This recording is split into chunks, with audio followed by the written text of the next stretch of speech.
자, 이제 지역인재 국어 압축 강의 이제 제 3강으로 들어가겠습니다. 지난 2강에서는 말소리 의문론에 대한 공부했습니다. 조금 빠르기는 하지만 분명히 정확한 강의 맞고요. 그냥 넘어가는 법이 없습니다.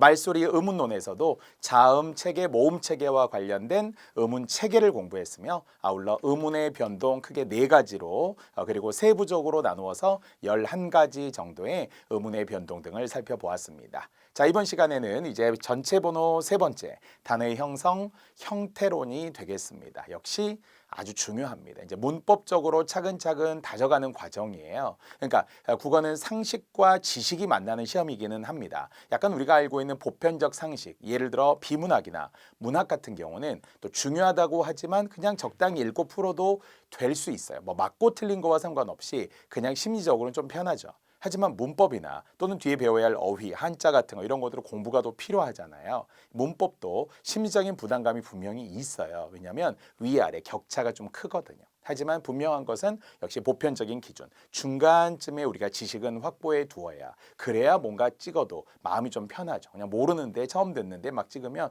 마음이 엄청 불편하거든요. 자, 이제 지금부터 본격적인 문법이라고 해도 좋습니다. 자, 단어의 형성, 형태론이라는 제목 속에서는 저랑 크게 3가지를 공부하게 돼요. 첫 번째는 이제 형태소와 단어에 대한 것들을 개념적으로 확인을 해야 되고요. 그래서 형태소는 의미의 최소 단위, 단어는 자립성의 최소 단위라고 하는 것을 가지고 이제 적용을 하게 되고요. 여기에 살을 더하게 되면 더하여서 바로 개수 문제, 형태소의 개수 또는 단어의 개수, 또 형태소의 종류들까지도 세부적으로 묻는 문제가 출제되기도 합니다. 다만 지나치게 어렵게 할 필요는 없다고 그랬어요. 좀 쉬운 거, 보편적인 수준의 지식을 습득하고 가는 게 우리 이 강의에 어울립니다. 두 번째는 이제 단어의 형성 방법입니다. 단어의 형성 방법이라는 것은 크게 보면 단일어 복합어라고 하는 이제 단어의 종류들이에요. 그래서 어근이 하나인 단일어냐, 어근이 2개 이상인 복합어냐. 다시 어근끼리 만났는데 어근과 그러니까 형태소로 나누었을 때 어근을 기준으로 어근과 어근인 것을 합성어라고 하고 어근과 접사가 만난 걸 파생어라고 해요. 이렇게 하나의 어근에 어근이 더하거나 접사가 더한 것을 복합어라고 합니다. 그래서 크게는 합성어, 파생어를 묻는 문제들이 또 역시 잘 나오고요. 이제 마지막으로 더해서 합성어의 종류들 또는 합성어를 의미에 따라 대등, 종속, 융합으로 나누거나 아니면 단어 배열 방식에 따라 통사적, 비통사적 합성어로 바꾸는 등 이제 용어들이 좀 어려워요. 이때 여러분의 전투력이, 여러분의 약간의 어떤 싸워서 이기겠다라고 하는 임전부터의 자세가 필요합니다. 조금 어렵다고 해서 많이 어려운 건 아닌데 괜히 뒤로 물러서고 또 뭔가 도망가려고 하고 막 피하려고 하고 문법 어렵다라고는 그런 불편함으로 가시면 절대 안 됩니다. 여러분 용기 있게 좀 도전하셨으면 좋겠어요. 그리고 이제 합성어, 파생어에 대한 세부적인 이야기들이 뒤에 또 이어지니까 지금부터 시작해 보시죠. 자, 앞에서 우리가 언어의 구조를 설명하면서 부분적으로 모여서 전체를 이루는 것, 그래서 의문이 모여서 음절 또는 이제 형태소, 단어, 어절, 구, 문장, 문단 그리고 담화까지 우리 이제 살펴보았잖아요. 글까지 포함해서. 자, 그럴 때 소리의 최소 단위가 음운이라고 했어요. 음운은 음소와 운소로 나누어지지만 일반적으로 자음 모음을 음소라고 하니까 음소와 음운은 거의 같은 말로 쓰이기도 합니다. 자, 이제 역시 글자의 최소 단위는 음절이고요. 지금부터 형태소와 단어 이야기를 하려고 해요.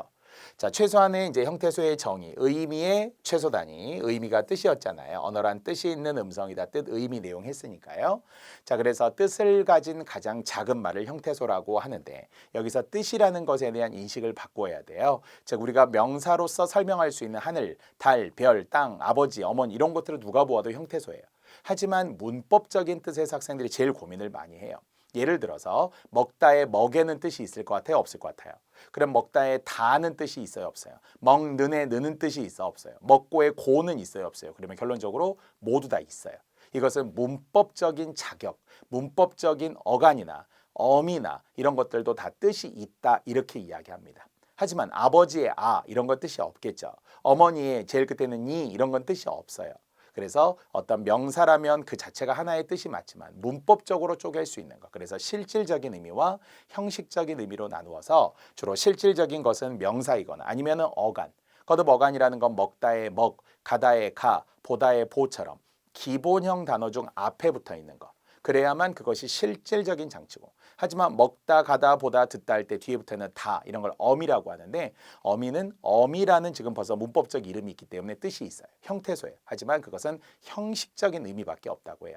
그래도 형태소의 개수나 종류로 말할 때는 모두 형태소라고 보니까 실질적인 어간도 있고요.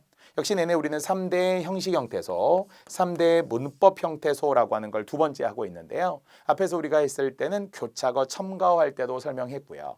또한 동시에 앞에서도 모음 형식 형태소가 오면 연음한다 이렇게 했잖아요. 달기, 달글, 흘기, 흘글, 늦깎이 할 때 말이죠. 그래서 이런 형식 형태소도 형태소라고 이름이 붙었기 때문에 뜻이 있는데 하지만 실질적이지는 않고 형식적인 의미만 있는 조사, 접사, 어미 이렇게 이야기합니다.